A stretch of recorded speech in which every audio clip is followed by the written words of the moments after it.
Welcome to the Great Detectives of Old Time Radio. From Boise, Idaho, this is your host, Adam Graham. If you have a comment, email it to me, box13@greatdetectives.net. Follow us on Twitter at Radio Detectives and check us out on Instagram, instagram.com/greatdetectives. If you're enjoying the podcast, please follow us using your favorite podcast software. In a moment, we're going to bring you an episode of Bulldog Drummond. I do want to let you know that today's episode was provided by Radio Archives. Radio Archives sells high-quality old-time radio collections, pulp ebooks, and pulp audiobooks. And if you're a listener to the podcast, you can get a sample of each of these three products by sending an email to detectives@radioarchives.com. That's detectives@radioarchives.com. But now it is time for this week's episode of Bulldog Drummond. The original air date, April 23rd, 1946. And the title is Dinner of Death.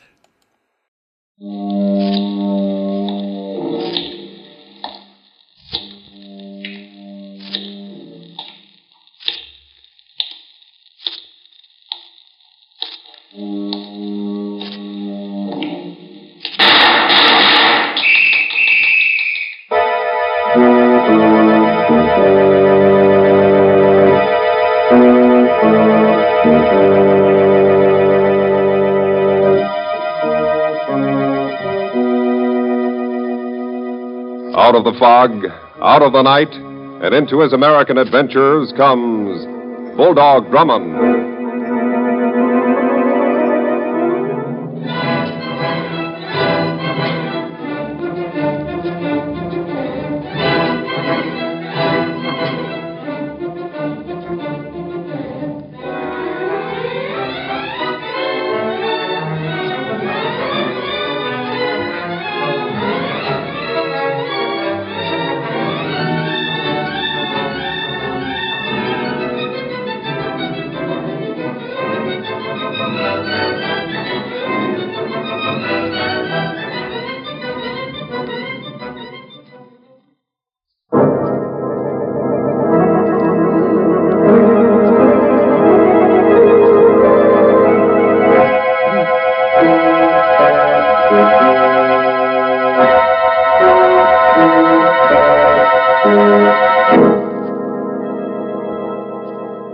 And now, to tell us about our newest adventure, here is Bulldog Drummond. Before I begin, I'd like to ask a question. When you see a sign on the road that says danger ahead, do you go on regardless of the danger, or proceed with care and caution? I ask this because there's a big sign on the economic road ahead of us, and it says inflation. That means we must proceed with care and caution to keep prices down.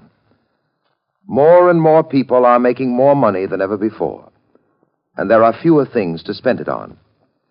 Therefore, if we outbid each other for what there is, we force prices up, the value of money decreases, and everybody suffers. But you must keep prices down. Buy only what you really need, and refuse to pay more than ceiling prices. Save all the money you can in the form of war bonds. Do all you can to avoid the pitfalls of that danger sign that says inflation. And make every step you take a step closer to victory. Keep prices down.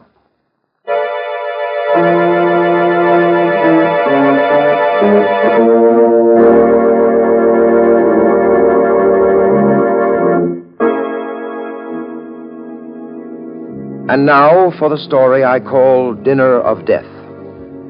It began when two men were arrested for hijacking trucks. They were known as Barnaby Mullins and Spike Saunders. Mullins, who was released on bail, visited the office of the district attorney. Look, Mr. Mahoney, one of your assistants let me get this far, right into your private office. Will you listen to me for a couple of minutes? I'm too busy, Mullins. In court next week, I'll give you all the time you need, you and your pal Spike Saunders. Tell me something. How did you know where to pick me up? The police have ways of knowing things like that. What happened? Tommy Pepper turned stool pigeon? Cut it, Mullins. You're doing Tommy Pepper an injustice. He's a good newspaper man, a crime reporter who hates rackets and loves to show them up. Of course, I shouldn't talk that way about the celebrated racket buster, Tommy Pepper. Out the day before a big banquet in his honor. With you making the main speech of the evening. Is that all you came here to say? That's some of it. Is there anything special you'd like to hear? Yes, there is. I'd like a full confession from you. It would save the state needless trial expense. Confession? Look, Mullins, I'm making no deals with you or with anyone else. Confess or get out of here and take your chances in court. Okay. But before I start to talk, will you do me one favor? Name it. I got a few little business details to clean up before I start living on the state. Will you fix it to continue my bail for 48 hours? All right, Barnaby. You can have until the day after tomorrow at 9 a.m. Now, suppose you start talking.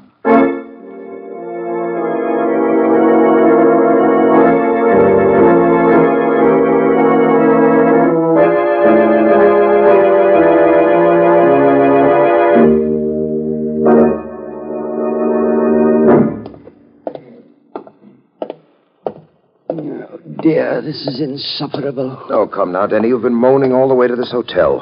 What in the world is the matter with you? Well, if you must know, Captain Drummond, it's my feet. We've been tramping about all day, and now a banquet. I've been hoping to rest this evening, sir. Denny, this banquet is the event of the season.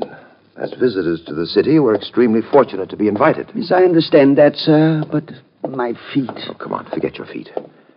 I'm interested in the fabulous Tommy Pepper and his work in exposing rackets. I've always wanted to meet him again. Why, I wasn't aware that you even knew him, sir. Well, I don't really, but... Watch it, Denny. Here he is. Hello. Captain Drummond, right? Yes, Mr. Pepper. We met some years ago. Don't tell me, I'll get it. At the Blackfriars Club in 1938, right? Right again. You have a remarkable memory. I never forget a face. I don't dare. It might be a guy just out of prison who had spent 10 years remembering I sent him there. Well, sorry, I can't oblige you there. Oh, pardon me. Tommy Pepper, this is Denny. Hiya, Denny. Very well, thank you, sir. Well, gentlemen, before we brave the mob in a banquet hall, how about the special private room? There are some hors d'oeuvres and a row of bottles. Will you join me? Well, thank you, Mr. Pepper. Shorten that to Tommy, will you? Good heavens, sir. There's a weird-looking chap following us, an enormous, hulking fellow. Yes, Denny, that's Dodo. And he is following us, or rather me. That's his job. Dodo? Is that his name? Sure. Dodo, come here. Oh, yeah. Dodo, meet some friends of mine, Captain Drummond and Denny. Friends? Yes, Dodo. Friends. Oh, hello. Hello there. All right, Dodo, stay close behind us. You said that Dodo's job was following you, Mr. Pepper? Yeah, that's right. He's not much to look at or talk to, but he's aces as a bodyguard. To date, I owe him 8 lives. My word, is there that much risk in writing about rackets? Constantly and monotonously. Even tonight, some thoughtful soul telephoned me to say I'd die before the evening was finished. Well, here we are. And there's our distinguished DA studying his speech. Hiya, Mahoney. Hello, Tommy. Well, hello, Captain Drummond and Denny. Nice of you to come to the banquet. We're very glad to be here. How about a preview of your speech, Mahoney? It'll save me from blushing when I hear it. Not a chance, Tommy. The speech goes back in the pocket. I'm not going to spoil a surprise. Oh, now I know I need a drink. What'll you have, gentlemen? Bourbon for me, Drummond. Oh, dry sherry, please. Dry sherry, sir. You, Denny? The same, sir. There you are. You, Mr. Mahoney? Kimmel, right, Mahoney? Right. A pony of Kimmel. You never forget anything, do you, Tommy? Well, allow me. To tonight's guest of honor, Tommy Pepper. May you prosper. Thanks, Drummond. Here's how. That bourbon hits the spot. Well, let's get on to the banquet, shall we? What's the matter with Mahoney? Mahoney, what's wrong? I don't know. Good heavens, he's fainted. Mahoney. Mahoney. Drummond, we gotta do something. My word, sir. Now, Mr. Pepper has fallen too right across the body of the district attorney. Help me lift him, Denny. Barman, don't let anyone touch those glasses.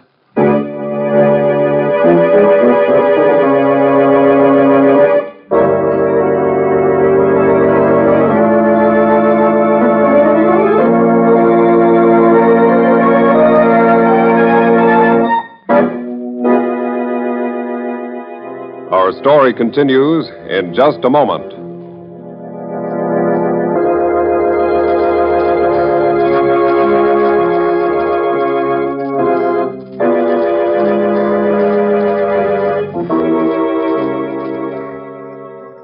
And now, back to Bulldog Drummond and the story he calls Dinner of Death.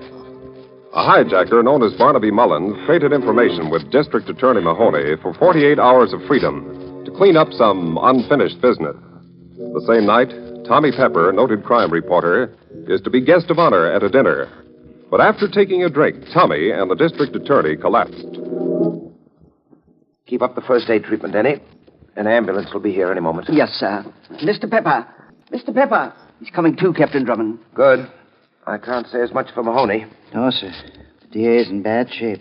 Wait a moment, barman. No, it's no use. What do you mean? There's no pulse, no breath. His heart stopped. The district attorney's dead. Mr. Pepper's going to be all right, sir. Tommy Pepper, can you hear me? Drummond, what happened? Someone must have poisoned your drinks. Lie still now. In a moment, we'll put you in an ambulance and take you to the hospital. But Mahoney, I saw him fall. Where is he? He's dead. Mahoney dead. It's terrible. Who did it, Tommy? Do you know? Might have been Barnaby Mullins or anybody. Lots of rats hated me and Mahoney. Tell me, who is Barnaby Mullins, and why do you suspect him? Well, it was Mullins on the phone today. He threatened me. I investigated his hijacking racket. Mahoney was to prosecute him next week. I take it then he's out on bail. Where can I find him? Well, he used to hide out at Cornwall Arms, apartment 4E. Thanks. Denny and I'll go there at once. Now, be careful. Mullins is tricky, dangerous, and desperate.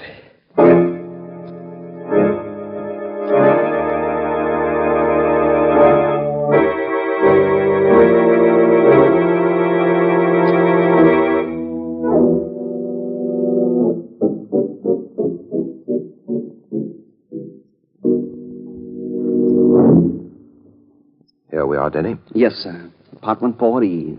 Skeleton key, sir? Try the door first. Why, it was unlocked. All right, inside. You'd better be prepared. Mr. Pepper said this Mullins person was a desperado. Good heavens, look. It's the ape man. Hello, Dodo. Whoa. Dodo, is Barnaby Mullins here? Mullins in other room. You don't see. In the other room. Thanks. This way, Denny. This is fantastic, sir. Why is that creature here in the apartment of the man suspected of poisoning his master? Open the door, Denny. This is a light switch. Well, that must have been Barnaby Mullins. Hanged by the neck from an overhead pipe. Oh, dear. Hanged with his own belt, sir. Dodo! He's gone, sir. That explains that Dodo hanged Mullins for poisoning Tommy Pepper. I doubt that, Denny. Dodo would have strangled Mullins. And notice the evidence here, that chair lying on the floor. Oh, I see it now, sir. It was suicide. Mullins hanged himself. Now, a closer inspection will show a flaw in that theory. How high would the seat of the chair be from the floor if the chair were upright? Oh, about 2 feet, sir. Now look at the body. How high off the floor are the feet? The feet? Well, the toes are about 3.5 feet from the floor. Mm-hmm. Then it would have been physically impossible for Mullins to have hanged himself. Where are you telephoning, sir? Police headquarters, Denny. Oh, yes. Hello, police headquarters. This is Captain Drummond. Yes, I've just found Barnaby Mullins murdered in apartment 4E at the Cornwall Arms. That's right. What? I see. Well, thanks, I will. But please, sir, you gave the police some information, and apparently they gave you some. They did, Denny. Mullins' partner, a person named Spike Saunders, shot his way out of jail 3 hours ago. He killed a guard. Let's be going. Going, sir? Where? To the hospital to see Tommy Pepper. If Spike Saunders is on the rampage, we must cover every angle.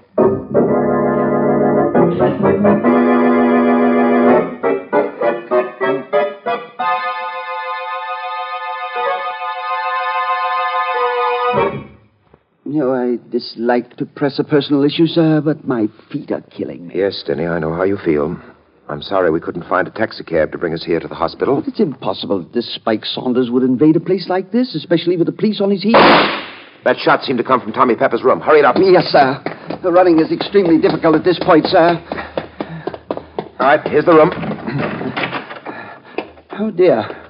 Mr. Pepper isn't here. There's a terrace outside. Look out there. I'm all right, Drummond. My word, he's under the bed. Yes, but still alive. Tommy, who fired that shot? I don't know. I was dozing when I heard one of the French windows open. It squeaked. To me, that meant danger, so I dove under the bed. Anything outside, Denny? Yes, sir. This gun. Apparently the assassin dropped it on the terrace as he ran away. Another narrow escape for you, Tommy. I'm an old hand at narrow escapes, Drummond. That may be, but I think you need a change of venue. There have been 2 poisonings. Barnaby Mullins has been hanged, and Spike Saunders has shot his way out of jail. Well, thanks for catching me up on current events. So Saunders is on the loose, huh? With the murder of a guard hanging over him. Well, in that case, I think I'll move out of here if you'll get me my clothes, Denny. They're in that closet over Yes, there. sir. Oh, I'll get them, Denny. Here we are. Shoes, socks, underwear. Let me help you with that hospital nightgown, Mr. Pepper. Thanks, Denny. Shirt, tie, trousers. I have them, sir. All right. Now, you can go along with Denny to our suite in the hotel. Meanwhile, I'll gather up the loose ends of the case. Here's your coat. You're not coming to the hotel, sir? Not just now, Denny. There are a few details I want to clean up. Well, Drummond, thanks for your help. I'll see you soon, I hope. Yes, both of us will, sir. Plaster on the wall is soft, and the bullet didn't go far. Should be easy to dig it out. Peculiar angle of entrance. There we are. Oh, pardon me, sir. Why did you come back, Denny? Well, Mr. Pepper considered himself far too capable to need a chaperone on his way to the hotel. He insisted that I come back here. He went on alone, so I gave him my key. All right, we'll follow him in a few moments. Yes, sir. You see, I believe that Tommy Pepper will need not 1 chaperone, Denny, but 2.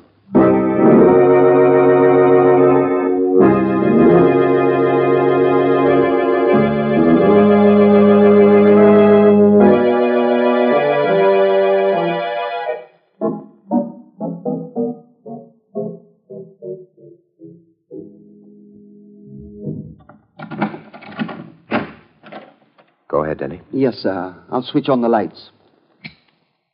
Well, we've had visitors. My word, the room is wrecked. Tommy? Tommy Pepper? He isn't here. He's been kidnapped, sir. From the look of the room, there was a fierce struggle before someone overpowered him and carried him off. Yes, it appears that way. Please, sir, what do we do now? At the moment, I believe we'll both raise our hands high. Raise our... What in the world are you talking about? There's a man at the door, Denny, with a gun. Good heavens, it's Dodo.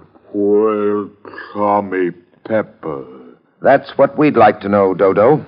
Tell me where's Tommy Pepper? Oh, dear. Listen, Dodo, Mr. Pepper came here for safety, but someone must have kidnapped him. Where's Tommy Pepper? He doesn't believe me, sir. Now, see here, Mr. Dodo. Spike Saunders escaped from jail. Probably took Mr. Pepper away. Spike Saunders free. Spike Saunders snatched Tommy Pepper. Dodo gets Spike Saunders. Thank goodness he's putting away the gun. Dodo, can you find Saunders? Dodo followed Spike Saunders lots of times. He hid in a colony warehouse. We'll go along with you to help you. Dodo don't need help. Dodo go along. Oh! My word, sir, you knocked him out. Yes, Denny. Now you and I will visit the colony warehouse without a chaperone.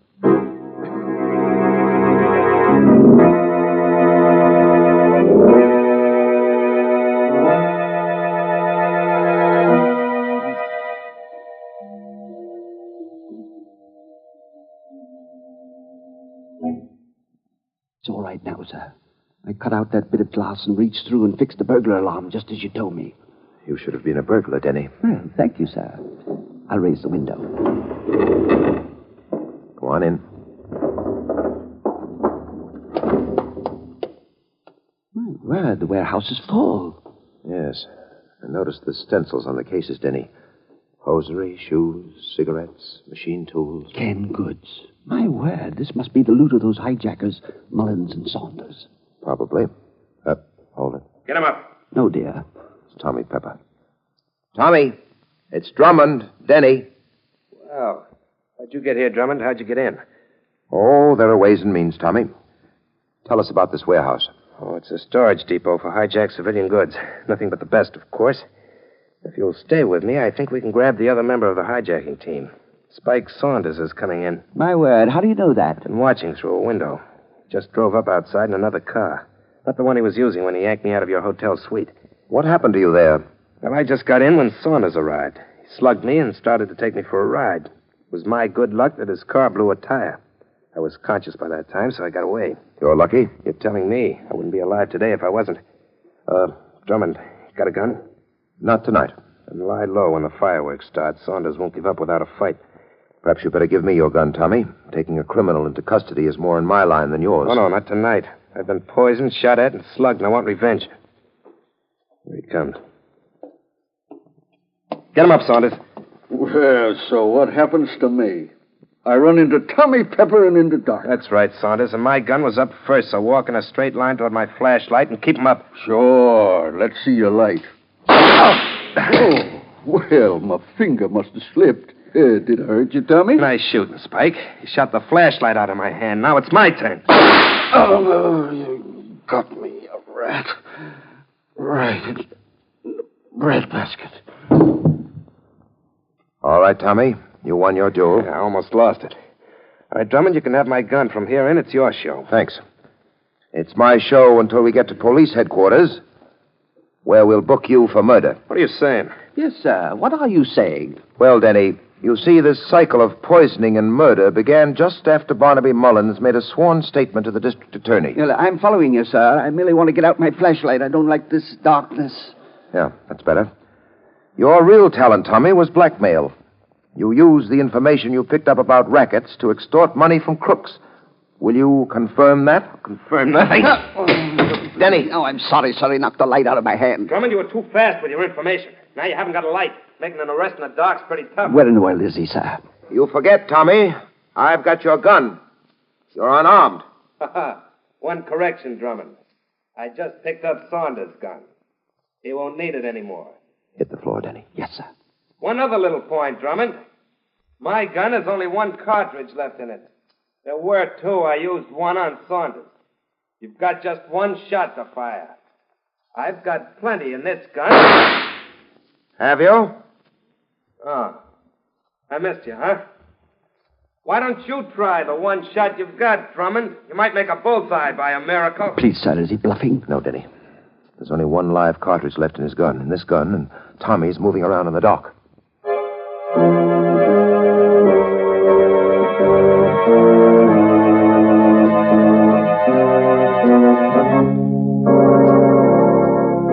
Back to the climax of our story in just a moment.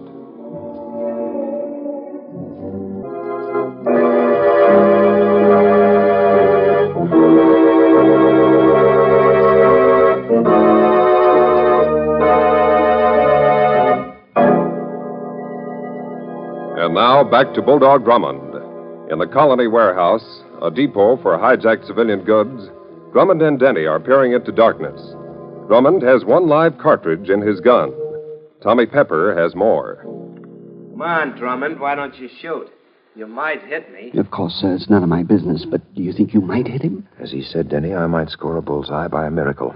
I'm saving this last shot. But what can we do, sir? I think you'd better start creeping. Creeping, sir? My feet are aching terribly. Crawl, Denny, on your hands and knees while I talk to Tommy. You'll know where he is by his voice. Do you want me to find him, sir, and tackle him? No. Get behind him.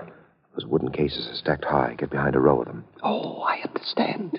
Get behind a row of cases and behind him. That's it. Get moving now. I'll make him talk so you can locate him in the dock. And then a mighty heave-ho on the cases. Yes, I'll do my best, sir. All right, Tommy. How about it? Tommy? Yeah, Drummond? You ready to surrender? Not yet. You've committed 3 murders. I don't intend to make a 4th at your little game. Tell me something, Drummond. How did you know that I murdered Mullins? I was in the hospital when you found him. You hanged him before you poisoned the bottle of Kimmel for Mahoney. And then you faked your own poisoning. And in the hospital, you fired a shot from your own gun into the wall. You're quite intelligent, Drummond. How did you figure it out? With your help, Tommy. I didn't help you. At the hospital, I got your clothes for you. The district attorney's speech was in your coat pocket. The speech you stole from him when you fell across him in the private room. It makes very interesting reading. Keep talking, Drummond. Gladly. From what Mullins told him, the DA knew the truth. He would have exposed you in his speech at the banquet. All right, Drummond, now I know just where you are. That's all I wanted to know. Hello! I did it, sir. He's pinned underneath those heavy cases, and I'm watching him very closely. A nice piece of work, Denny. You deserve a rich reward. Well, in that case, there's something I'd like very much. Let's go home where I can take off my shoes.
And now, here is Bulldog Drummond to tell us about next week's story.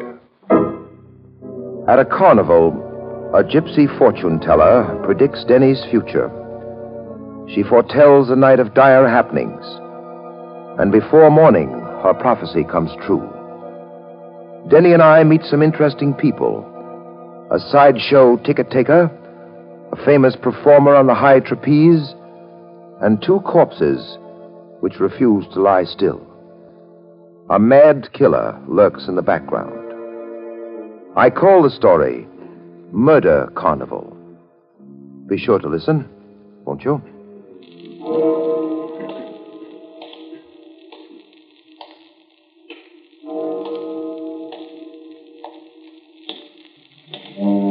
And so, into the night walks Bulldog Drummond, seeking new adventure and excitement.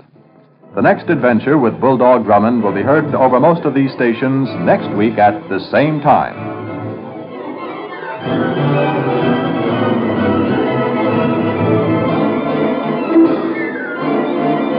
This is the Mutual Broadcasting System.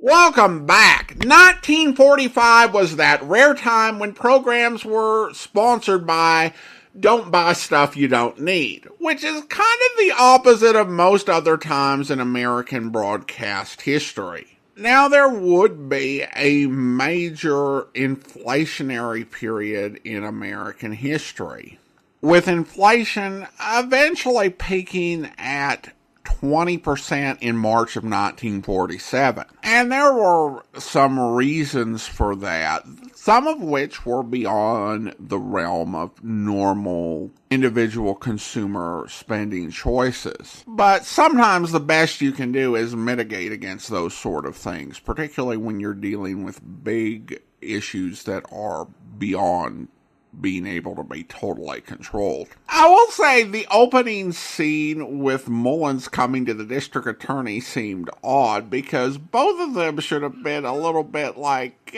maybe we should have Mullins' lawyer here, given that he's about to face trial. seemed like a pretty simple case with a fairly obvious conclusion. There was so much that pointed to Tommy's guilt. I'd have been surprised if he wasn't crooked. The first clue was when he was called a double-crosser by Mullins, which implied he'd been in on something. Denny this week had a case of Ben Romero syndrome, which is what I call it when the supporting character to the detective spends a bunch of time complaining about his ailments, particularly in his feet. It seems like it happens a lot with Ben, but my memory might be exaggerating. Alright, well, listener comments and feedback now. And we start on YouTube, where Reinser writes regarding the subway murder case. And he says, sounds like Philo Vance is announcing. Go figure. Well, Reinser, thanks for the comment. And that highlights that the announcer on many of these episodes, not today's, it sounded like this was more of a mutual announcer. I think that these programs were originated on Mutual, but then syndicated nationwide by Frederick Zev. And I believe for those, that's where you get to hear Jackson Beck as the announcer.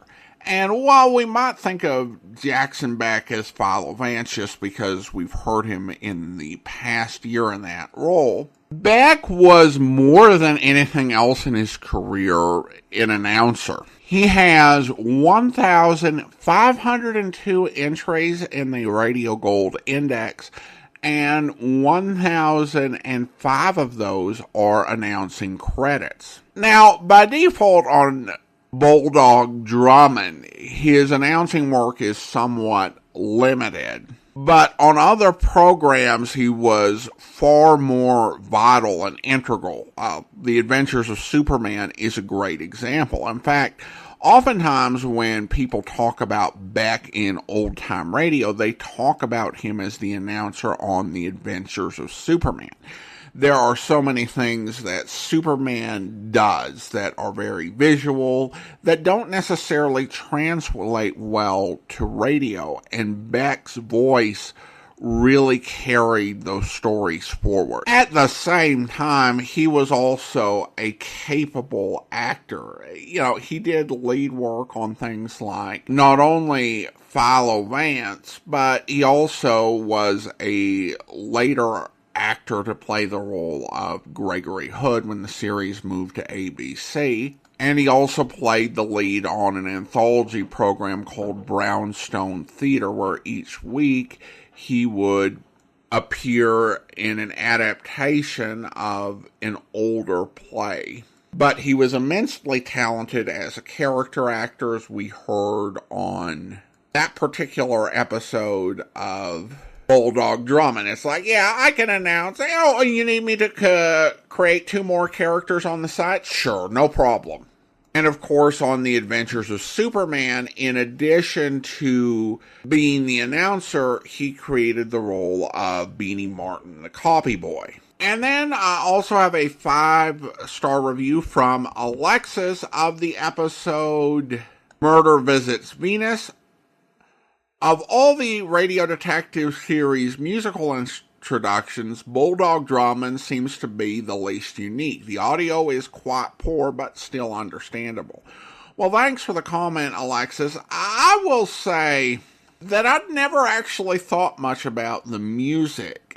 Essentially, Bulldog Drummond, they've got the, great narration, particularly when you've got an episode where Jackson Beck is reading, the Out of the Fog, Out of the Night, and into his American adventures. And then the, really action-packed sound effects at the start. But I think you're probably right. The music is a bit generic, all things considered. Now, I will say on sound quality for this series, we're really blessed to have this particular episode. Appreciate, again, Radio Archives for providing this week's episode. And we've got some episodes where we've got high-quality programs that are available. This one came off of Radio Archives Treasures Volume 16, and we'll have another one from that set when we get into the 1947 episodes. But then we will have a few episodes of this series that are just like whatever is listenable and,